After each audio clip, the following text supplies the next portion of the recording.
well, just to be clear, I find affirmative action as a term to be so misleading because it is a policy of racial discrimination straightforwardly. It is taking someone's skin color into account and judging them by a different standard, treating them differently on that basis.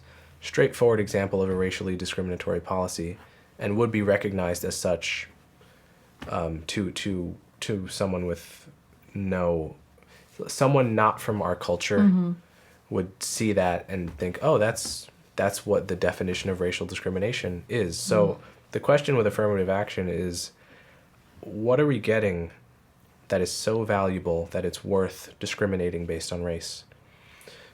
It's possible that diversity is such a good thing. It's so good to have diverse, racially diverse faces on a college campus that it's worth it. I'm open to that possibility. But there are few myths about it that need to be openly discussed, which is that it's very helpful for the Black community. It's to whatever degree it's helpful, it's only helpful to people like myself, for example, that don't really need the help. Like, affirmative action makes my life easier because it means when I'm applying to some program or some college, the standards are lowered for me and people like me, Black people like me. It doesn't do almost anything for the members of the Black community who most lag behind, the disconnected class, people who don't have a job, who aren't in school. It's totally a policy that helps middle and upper middle class people who, not to say that need no help, but who least need help in the Black community. Right? Like if you're worried about whether you're getting into Harvard or not, you're doing fine. You're doing pretty well. You're doing yeah. fine.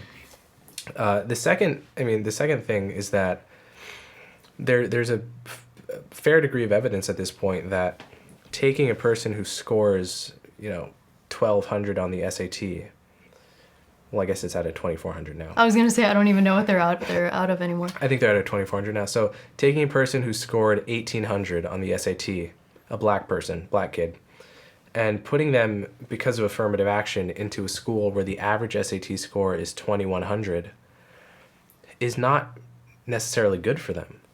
There have been studies where, I think there was one at Duke that found that something like 70% of Black kids came in wanting to do a STEM degree at Duke, and by the time they graduated, half of them had switched to less rigorous degrees. Wow.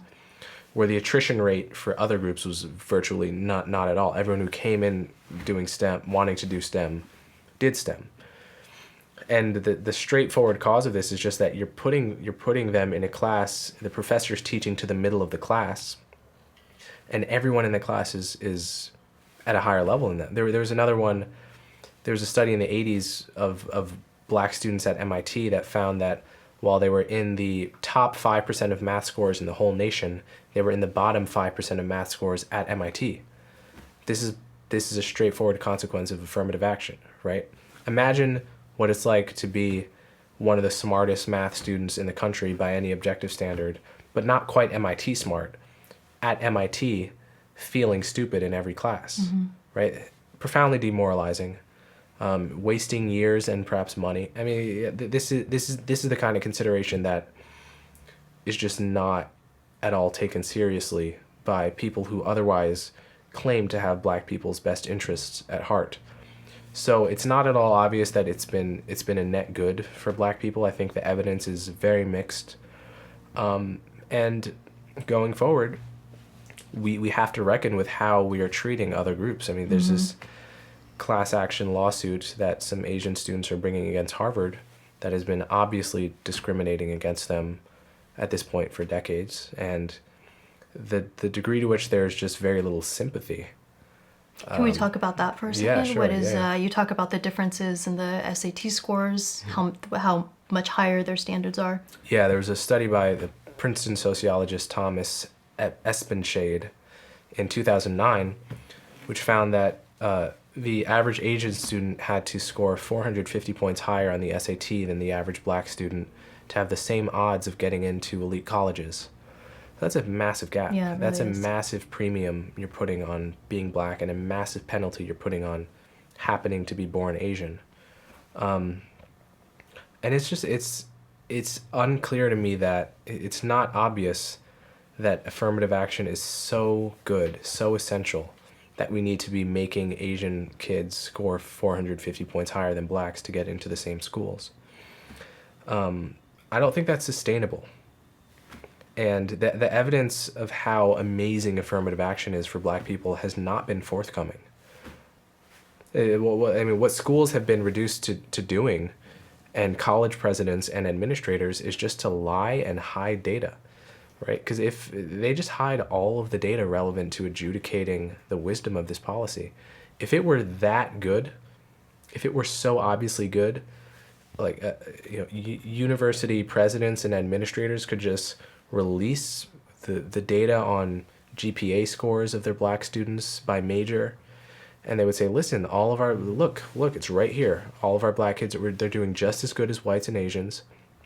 They don't really. They keep this data extremely close to the vest because it would be too much of a I guess political nightmare for them, and it would undermine many of the assumptions about how good affirmative action is for black people.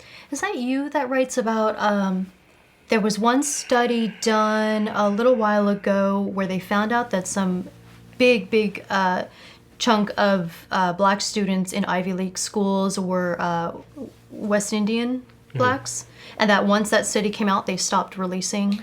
Was that you? Yeah, That was yeah. you? Yeah, this was in 2004. Henry Louis Gates and Lonnie Guinier, two black professors at Harvard, did a study of Harvard's black students and found that 2/3 of them were either immigrants, the children of immigrants, or to a lesser extent, biracial. When that cohort makes up like 10% of America's black people. So 10% of black Americans were making up like 2/3 of black Harvard students. So that the reason that there's been no data After that, they stopped releasing data. I have not seen a single data point on West Indians in the Ivy League since 2004, because it is, I guess it's politically inconvenient on multiple fronts. One being that it certainly deflates the logic of systemic racism again, because if it's that why are West Indians doing so well if systemic racism is such a big problem? And the second way it's deflationary is that the supposed boon of affirmative action is being felt more by immigrants than by the people it was intended to help, which was the descendants of American slaves. Right. That, and what we were talking about, the redlining, the Jim Crow, the people taking advantage of this benefit, their ancestors didn't go through those. Right. Exactly. Not at all. They have no connection to American slavery. But it's interesting because when affirmative action when it was first conceived, it was very much conceived as a reparations project. It was conceived as a way of giving something back to black people because so much had been taken from them. Over the years, the goalposts have shifted, because since there's virtually no evidence that it's really good for black people, the goalpost has shifted to diversity, which is, you hear that now it's every day. Now it's less about reparation and more about diversity, because the reparation rationale, the evidence was just so weak that it was fulfilling that goal. I think, at least. Hey everyone, thanks so much for watching the episode. If you're interested in contributing to the conversation and supporting the show, there's 2 easy things you can do. 1, click subscribe, and 2, visit our Patreon page where you get exclusive access to the Exploring Minds community.